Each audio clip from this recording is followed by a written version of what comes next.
Welcome back to Go-To Hydroponics. We are outside behind my garage, right by my hydroponic tomatoes and dripper buckets, which you can't see, of course, I know. I'll tell you some problems I've come across and how I've solved them. And yeah, let's check out the growth of what I got here. So, this is about 3 weeks later. These things are nice and big. Look at these things grow. So the number one problem I've been having is that the reservoir has been heating up to like, I don't know, about 90 degrees, which is really bad because I'm pretty much cooking the plants from the inside out, in a sense.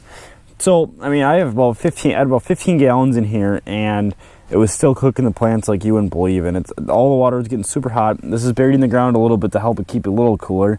Just wasn't enough. I had to put ice in here, and that was much of a hassle. So I was like, hey, why don't I put something more reflective on the outside? So went to Menards, bought bubble wrap coated, or foil coated bubble wrap, which is pretty much bubble wrap coated in foil, and it's used in the insulation industry.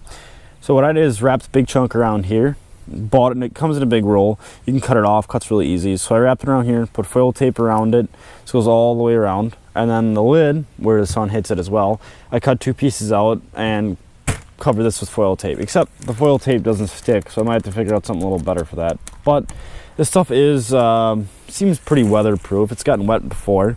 It's working, that's for sure. It is keeping my temps much lower. Even though it's in the sun all day, it still keeps it immensely lower. You don't know how much this stuff helps. So if you have high reservoir temps, put some of this foil stuff on there. It works fantastic. So let's get to my plants. So as you see, they're quite big. I've just did the first reservoir change on there. I'm using general hydroponics, and I'm right around the transitional and bloom periods of their set grow schedule. So that's what I'm on. So I'm right in between almost. So these things have grown immensely. As you can see, they're almost at the top of the tomato cages, and this is only about 3 weeks growth. So if you look in here, I am much impressed with the roots. It's working out great so far. Look at that. That looks fantastic. The big thing you see down there is a brick, just to weigh down the buckets so they don't blow away or anything. But the dripper system is actually working perfectly. I have no drip regulators on here. All it is pretty much a little tube that just pushes water out as a constant little flow. So instead of having a timer, it just runs constant now because the plants are big enough, so they need that much water. So it literally just runs 24 hours a day. So they rely very heavily on water. Another problem, as I've seen, is these lids. These lids are a super heat factor of this. Because I mean, the sun will be on them, and you touch this, and you'll almost burn yourself with how hot this is. But it's not toasting the plants because the water is keeping the plants cool. Otherwise than that, everything seems to be working out pretty well. I can't complain. I've gotten a few storms that actually this bucket filled up past my little drain here. It was above here, which I was like, I need to drain some out because I'm getting too much water here. And that's just having that little opening and some openings over there.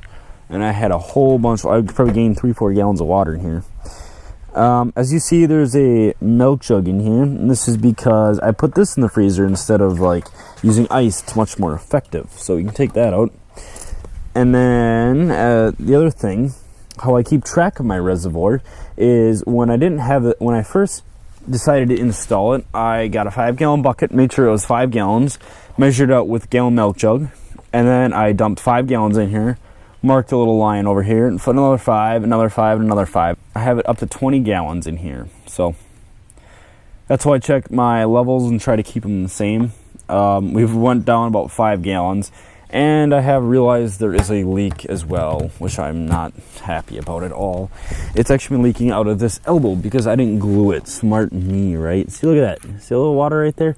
Yeah, that's a problem. So we're going to have to fix that. That's why the pump's off right now. So otherwise the pump would be on and the air pump would be running all the time. Everything besides that seems great. Can't complain. Actually, and show you here, I do have some, where are they? Got some tomatoes right in the center there. Small ones, of course. Which I'm not sure if you can see. There's a small one right here. I did see some more. Oh, there's some more right there. A little bit bigger ones. But yeah, That's all I got so far. And then the other thing I've been doing is tucking these things in the tomato cages because they've been coming out like this.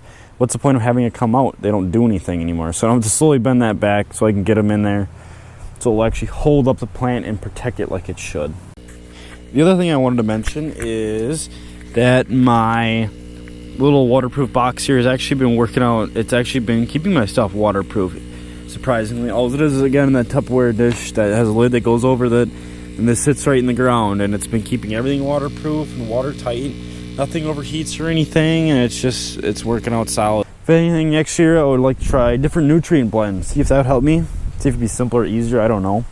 But right now I'm using Vernal Hydroponics, the three mix, which is the grow, bloom, and micronutrients, and then I've just been balancing the pH, and that's all I've been doing. Over and out.